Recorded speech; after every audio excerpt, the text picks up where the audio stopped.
Yeah. Let's go. We just gotta go hard. I go the hardest. I bring the pain. Not what you used to. It's all part of the game. Yeah. I just gotta go hard. I just gotta go hard.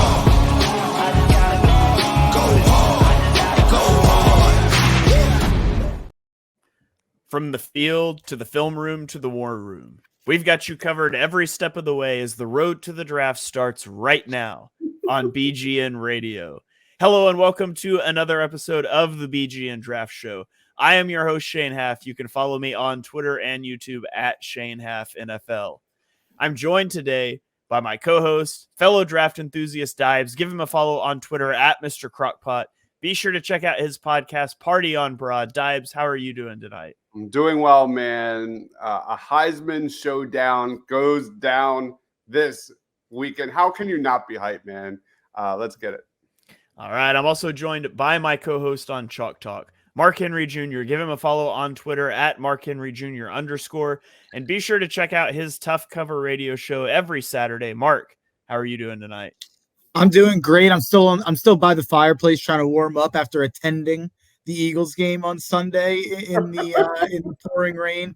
But thankfully that was a win.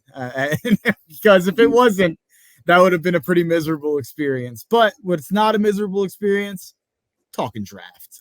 I am official. I reached the point this week over the Thanksgiving weekend where my brain really started to get going. Deibs started getting the texts on the side. Do I have this guy too high? Do I have this guy too low? I'm ready for draft season, even though the Eagles are 10-1. Yeah, usually, the Commanders, the Giants, they should be ready for draft season. The Eagles are sitting here with the best record in the NFL, and Mark can't wait for the draft, which is exactly why Mark and Deibs are on this podcast, because they're sickos. So... All right, well, let's dive into it. We'll recap our player of the week predictions last week. Mark wasn't able to make it last week, so we've got an NA here for Mark. Deibs took quarterback Jaden Daniels from LSU, who threw for 235 yards and 4 touchdowns. He also rushed for 120 yards. I took wide receiver Rome Odunze from Washington, who had 7 receptions for 120 yards and 2 touchdowns. He also had a carry for 23 yards. Unfortunately, I think Jaden Daniels takes this one. So Deibs gets the 2 points on this one. I will take the one. That's close. Odunze was like the player of that game. It's close. I mean, if Mark wants to make the case here, I'm more than happy. To be persuaded, because I really don't like this breaking my 3-week streak of winning this thing. Maybe I'm just trying to have there be no points, so my NA doesn't count as hard. And no one gets any points. Everyone's even. That's my take. Yeah, well, at this point, because this will be the last week of predictions, right? Conference championship weekend. We can we can say that I have locked this competition. Yeah, we can do bowl games for sure. We could. I don't know if I want to, though, because I got the lead. I've got this thing on ice right now. I've got 17 points. Deibs is at 13. Mark is at 11. We'll see where we end up next week. And so let's hop into it here. Before we give you our player of the weeks, we're going to give you some Eagles targets to watch on Conference Championship Saturday.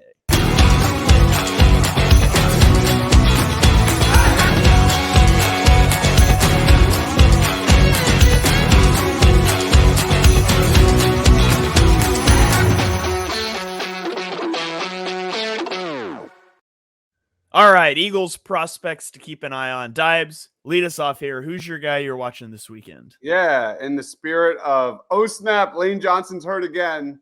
We suck again. We're going to go offensive lineman this week. And the guy I'm looking at is Troy Fountainu, a tackle prospect that's really interesting. That'll kind of be under the spotlight this weekend. This guy is a 2-year starter at left tackle for Washington. Quick in his setup, thrives in pass protection. He allowed 0 sacks on 608 pass blocking snaps last year. Fast and flexible out of his stance. This is a guy who has played over 1,000 snaps at left tackle, but I think there are some question marks about his position at the next level. This is your classical, like, not a great athlete, doesn't have great length, probably a guy that shifts on the inside. He needs to add muscle. He needs to add strength. He's over 300 pounds, but his frame isn't great. He doesn't get a lot of power behind his blocks. He's not a people mover.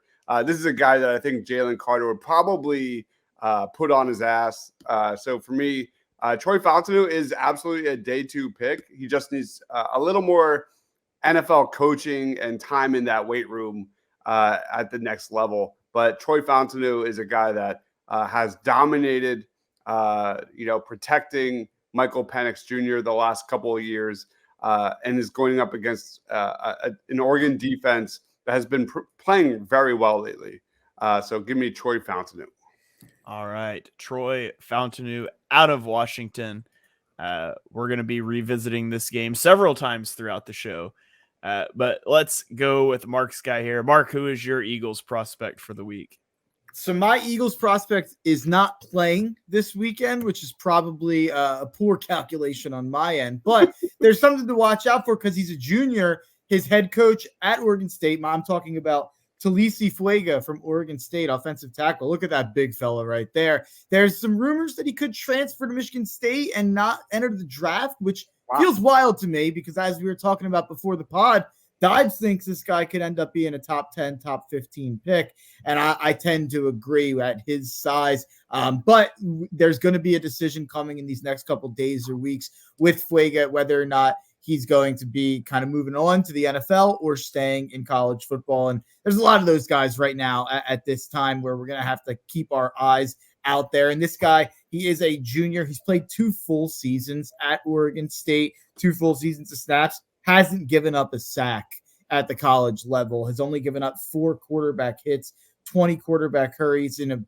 over 1,500 snaps. In 2022, he had an 80.4 PFF grade. In 2023, he had an 86.9 PFF grade. He's a good pass blocker, but Oregon State is very much a zone blocking running scheme. They run the crap out of the ball. It's what Jonathan Smith does, and it's what he's going to do at Michigan State. So I think you get to see Fuega really maul dudes in the running game an absolute ton, and you get to see him get to the second level and just put people on their backside. He has some plays that I always like to reference.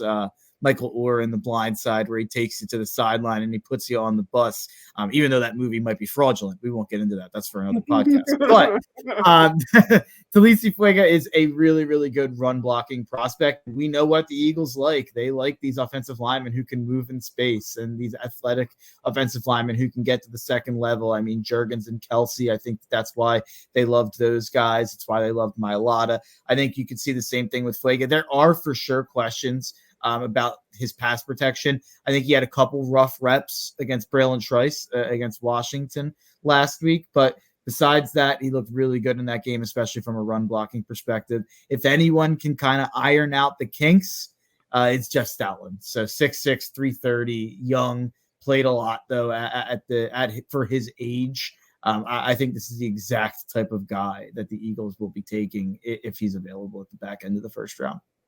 All right. I'm going to make it a clean sweep here, and I'm going to give us another offensive lineman. I'm moving into the interior, though. Every year I fall in love with an interior offensive lineman, and they turn out to be good. See Creed Humphrey. But I'm not going to say I'm falling that in love with him yet. It's too early to say, but it's my early lean, as Mark would say. And that is interior offensive lineman Jackson Powers Johnson out of Oregon. He was a 4-star recruit coming out of high school. He's 6'3", 320 pounds. Reportedly has run a 5.0 40, which would be really fast at his size. He played center this season for Oregon after playing mostly right guard and a little bit of left guard over the last 2 years. So a lot of versatility in the inside. Jason Kelsey is retiring. He could be your center, or maybe he's your right guard and Cam Juergens is your center. Who the heck knows, but Jeff Stoutland can figure it out. He has allowed 1 pressure on 458 pass blocking snaps this season. He has never allowed a sack in his career. He's got an 84.7 run blocking grade, which is 6th in the NCAA, and an 86.2 pass blocking grade that ranks 14th. This guy is good at both facets. He is a nasty run blocker who plays with a mean streak. He generates displacement at the point of attack. He can push guys back, give room for his running back to gain yardage behind him. He can be used as a puller. He's athletic enough. He's really good at executing combo blocks, especially in those zone running schemes, which is where you initially get the double team on the defensive tackle and then release up to the second level and hit the linebacker. You see Jason Kelsey do that a lot. He has the explosiveness to execute reach blocks, pin pull. He can do it all. He's a high IQ player. He's really good at reading out stunts and twists, setting up protections. As for his weaknesses, he's better at moving forward in the running game than he is dropping into pass sets. And so that's something worth monitoring. He's still good at it, but he's definitely not as good at it. If you're going to say a weakness, that's his weakness. He struggles at times with counter moves, especially like speed moves. He anchors well against power, but well-executed counter moves can get him at times. And then his block targeting when he's out in space is a little shaky at times. But I think he's a really good player. I think he's got high upside. He's going to be a day 2 pick. I think typically you don't see these guys go round 1. It's just kind of rare to see a center go round 1. Maybe if you're drafting him to be a guard, but he could be right there at the end of the first round or into the second round for the Eagles. So Jackson Powers Johnson, a fun name to keep an eye on this weekend. Yep. All right. Solid name. Yeah, it's a good football name. Yep.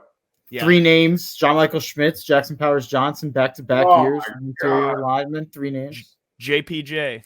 Love that guy, man. That was my guy. Wait, that's Joey Porter Jr. JPJ. I meant There you go. All right. Well, let's turn the page now and let's talk our player of the week predictions. You can't manage this, can't break this, boy, I'm funded, gotta keep my distance when you not 100, From the same gon' say they love you, they funny, You can't match my energy, and yeah, you know it, Way too cold, yeah, man, I'm way too cold, Way too cold, yeah, man, I'm way too cold. All right, player of the week predictions. Dibes, you're up first here. Lead us off. Tell us who your player of the week is. Sticking with our game of the week, I'm going with Troy Franklin, a wide receiver out of Oregon, man. If you've been following along with some of my shorts, like winners of the week, you'll know who Troy Franklin is because he's been on there multiple times this season. We all know Bo Nix is well on his way to a potential Heisman Trophy, but let's talk about his partner in crime in Troy Franklin, who last weekend became the best wide receiver in Oregon program history. This guy now holds the single-season receiving touchdowns and receiving yards record with over 1,300 yards and 14 touchdowns. Holds the record for most 100-yard receiving games in a single season with 8. Last Saturday against Oregon State, 9 receptions, 128 yards and a touchdown. This guy might be the best deep threat wide receiver prospect in the draft. Maybe not named Keon Coleman or Marvin Harrison Jr. But this guy is he's got an elite first step. He gets to his top speed extremely quickly. You look at this guy, 19th most receptions in the country at 77, averaging over 17 yards per reception. And you look at kind of as a comparison between Troy Franklin and Malik Neighbors. Both of those guys, by the way, Malik Neighbors is like one of my favorite prospects in this draft. He is a bona fide first-round talent. But you don't hear a lot about Troy Franklin. Both Neighbors and Troy Franklin have 14 receiving touchdowns. Neighbors does have 9 more, receptions. And here's a crazy stat. Troy Franklin, there has only been 2 weeks this season that he did not reach the end zone, which is absolutely crazy. You look at last time Oregon and Washington matched up, Troy Franklin went off for 8 catches, 154 yards, and a touchdown. This is one of the surest bets in in this week with how Washington has kind of been iffy a little bit. So give me Troy Franklin as my player of the week.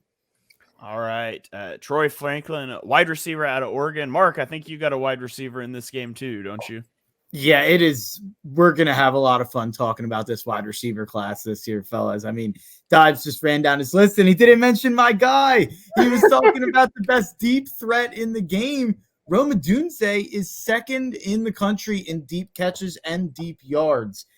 This Rome Odunze guy, I'm really trying to stack up my prospects now. And, I have the guys I love. And, we all know who the top flight guys are at the top of the first round. And I'm kind of trying to stack up the offense guys versus the defense guys.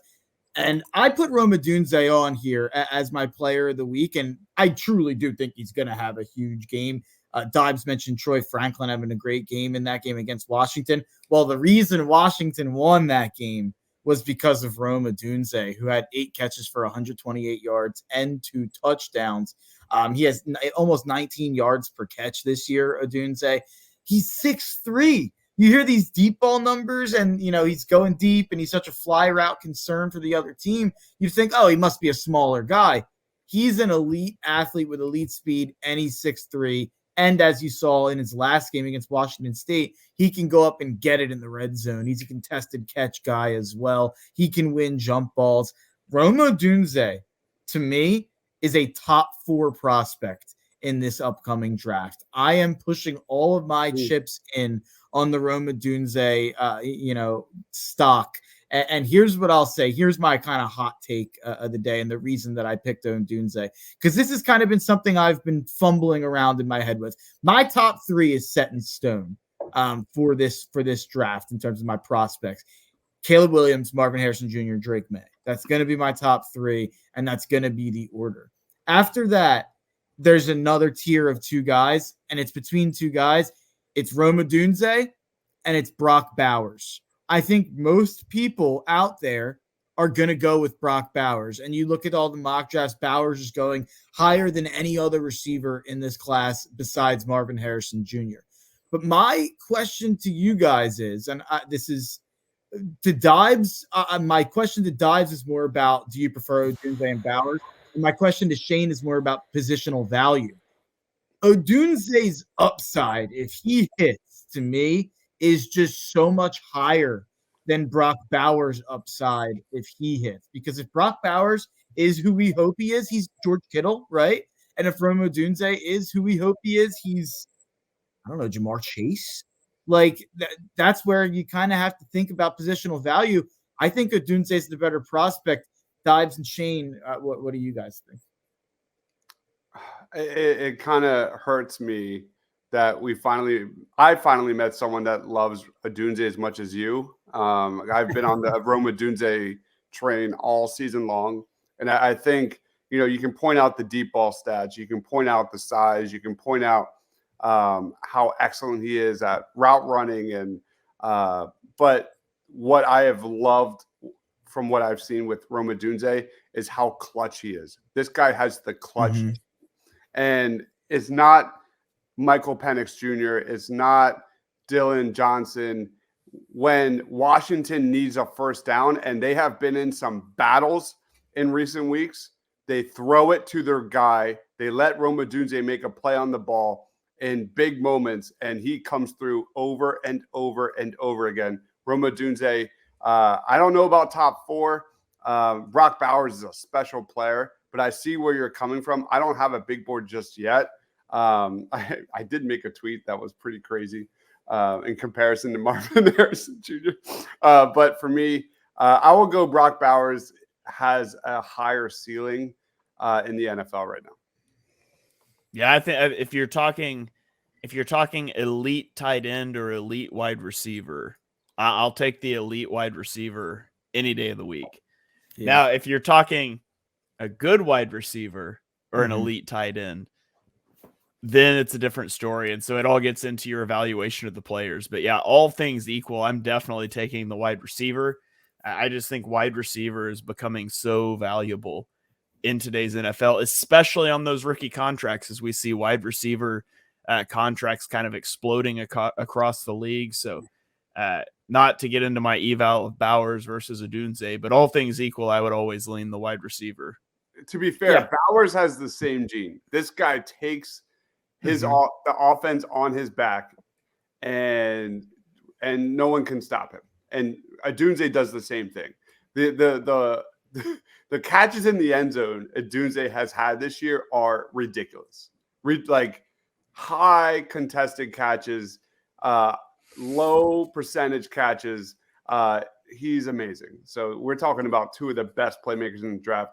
And I've talked about this many times on different shows, but this wide receiver class is so deep. I mean, we're talking 8-10 guys that you could make an argument, I think, to be first-round draft picks. Yeah. All right. Well, we've talked about first-round draft picks.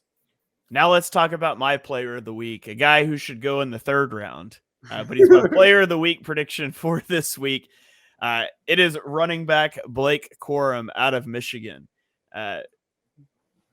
You're running out of guys that you can pick by the time you get to conference championship weekend. There's so few games. We've picked so many of the good players. I should have saved a Rome Odunze. I should have saved, a Bo Nix, a Michael Penix Jr. for this weekend. I didn't. So Blake Corum is my guy. He has only had 4 games this season where he has not scored multiple touchdowns. Now, he hasn't put up crazy yardage, but he consistently gets goal line work. Each of the last 2 weeks, he's got a pair of rushing touchdowns with under 100 yards. Well, this week, he's going to face off against an Iowa defense that is 16th in rushing yards per game allowed. However, they're 9th in passing yards per game allowed. This is a tremendous defense. J.J. McCarthy is totally out of the Heisman race. He hasn't thrown for 150 yards in any of the last 3 games. Michigan needs to win this game to get into the playoff. Michigan's going to lean on Blake Corum in this game. They're going to give him a ton of carries. You don't need to manage his load. There's plenty of time off after this game. You don't trust McCarthy on the big stage. I think they're going to feed Blake Corum 25 carries. I'm calling triple digits and a pair of touchdowns for Blake Corum. So he is my player of the week prediction because I couldn't have an exciting person like a receiver. So there you have it. I think the weight on this is wrong. I think he's more like 220. Because I remember doing this last year. I think he was in our scouting reports in 2023. But he's like the muscle hamster, man. Like his change of direction ability, his lateral agility is crazy. So he was my player of the week against Ohio State. He had some big moments, 2 touchdowns. I think I hate that I'm saying this. I think his name is bigger or better than his NFL draft prospects. Yeah, I don't agree. So Michigan has him listed at 5'8", 213. Okay. So, yeah. All right, so there you have it, our player of the week predictions. Mark, do you have a lock of the week for us? I forgot to ask you that before we started. Yeah, it's in that game. I would go, it's pretty crazy. So if you look at the spread and the total, they are expecting Michigan to score over under 29.5 points. They're expecting Iowa to score over under 6.5. And the Iowa first half team total over under is 0.5. I'm not going to go with that bet. I'm just going to take Michigan. Give me Michigan every way you can get them. Minus 22.5. Team total over 29.5. Generally, I'd say, you know what? They're going to look at this as almost a tune-up game. They might not try to pour it on. They might save some bullets and rest some guys once they get up a little bit on Iowa. But Michigan's not happy with the Big Ten. They're not happy with any of the coaches. I'm sure Iowa was a part of that. I think they're going to use this opportunity with Harbaugh back on the sideline to pour it on, to get J.J. McCarthy some passing stats, to get Blake Corum some rushing stats. I think Michigan's going to use this opportunity to say, no, we are the best team in the country. So I think Michigan every which way. Yeah, we are the best team in the country, and we didn't need to cheat to do that. We just did it because we could. It's so Harbaugh should be frustrating. the next coach of the Patriots. He could just go cheat in New England and carry on that tradition. But He's going to coach the Bears next year. You can lock that in invisible ink. all right, invisible ink. All right, let's talk about our actual game of the week here. It is number 6 Oregon at number 4 Washington. This is a Friday night game. Cancel your Friday night plans. You got a football game to watch at 8:00 Friday night. Washington handed Oregon their only loss of the season a month and a half ago, October 14th, in a game they won 36-33 at Washington. Washington's undefeated. Oregon has the one loss. In that game, Oregon went for it on a 4th and 3 from the Washington 47 with 2 minutes and 11 seconds left, up 4, and they failed. Washington scored a touchdown 2 plays later, leaving Oregon with 1:38 left. They got down to the 25-yard line before missing a 43-yard field goal that would have tied the game. Now, since then, these teams have gone in opposite directions. Oregon has played dominant football. Yep. Washington's looked shaky. They haven't lost. They haven't looked good. So much so that Oregon is a 9.5-point favorite in this game. Over and under is set at 66.5. They expect fireworks. This is your 2 Heisman candidate quarterbacks dueling it out. They are likely playing for the Heisman in this game as well. Dives, I'll throw it to you first here. What are you watching for in this game? You absolutely nailed it, Shane. Like, since that matchup, like, Oregon has been just in cruise control, scoring at least 30 points and winning by double digits in every game during that streak. Bo Nix has been on fire. 4 straight 360-yard passing performances and 16 touchdowns in his last 4 games, and also 4 touchdowns on the ground. This Ducks defense has held 4 of their last 5 opponents under 20 points, which probably is the difference when you break this one down. Meanwhile, the Washington Huskies have not had a double-digit win since September 23rd, and they won their last 2 games by a combined 5 points. I just think Oregon's defense is a little bit more trustworthy at this point. It really will boil down to the chemistry between Michael Penix Jr. and Rome Odunze. And if you have watched any of the recent Washington Huskies games, Michael Penix Jr. puts it all on the field. Like, he was an emotional mess last week when Washington just pulled it out. If you YouTube it or Twitter it, he's an emotional mess. He had to put a cover on himself and remove himself from the football field. That's how much of a wreck. This guy gives it his all. And it's kind of bizarre because you look at the 3-headed monster Heisman between Jaden Daniels and Bo Nix, and Michael Penix Jr. has kind of been forgotten a little bit. Like, he has been terrific in every level. He's had some shaky moments for sure, but he's putting up ridiculous numbers, just like some of the other big names. So it's going to be a great matchup. I think Oregon pulls it out. I think this has got all the potential of game of the year. All right, so game of the year here from Dives. Mark, how do you see this game shaking out?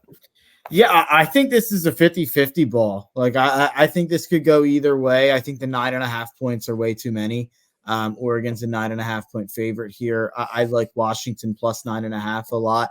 I think the way that this game's being talked about, it's like people are talking about it like Oregon's got all these next level athletes and these just different prospects than Washington has. And I almost feel like people are comparing Washington to what TCU was last year without realizing that Washington's got NFL guys all over the field. I mean, we just talked about some Penix, Rome Odunze, Jalen Polk.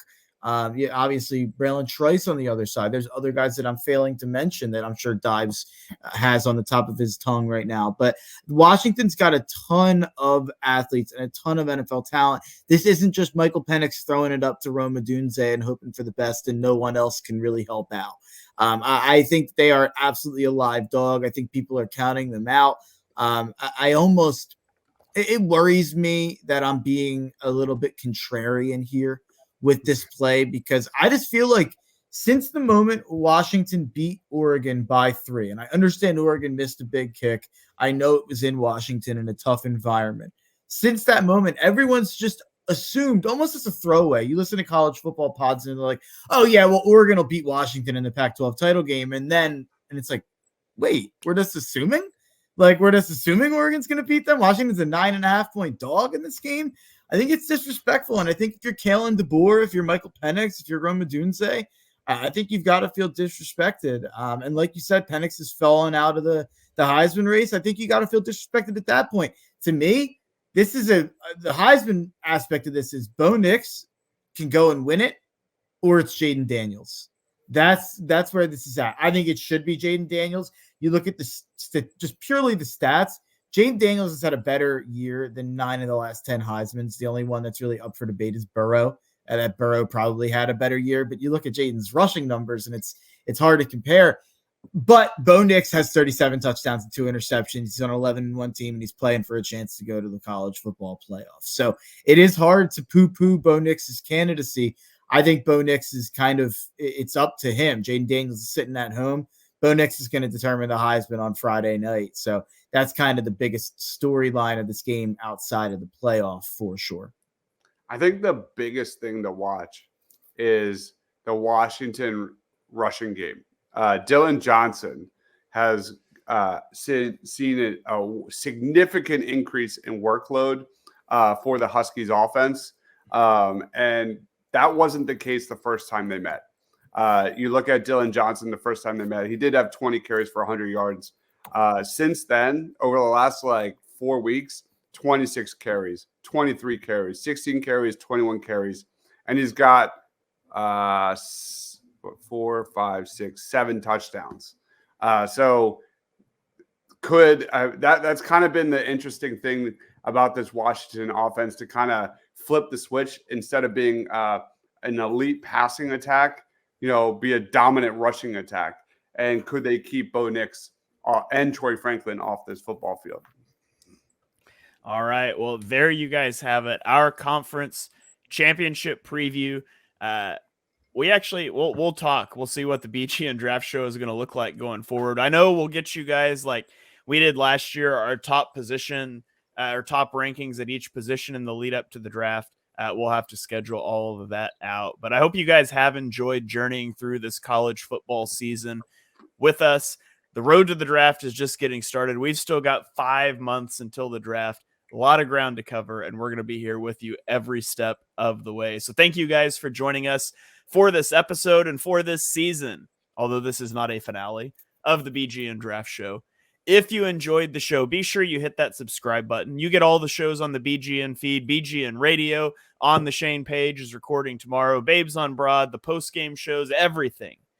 Give us a 5-star rating and review on Apple Podcasts. Thumbs up on YouTube really help out the algorithm. You can check us out on Twitter.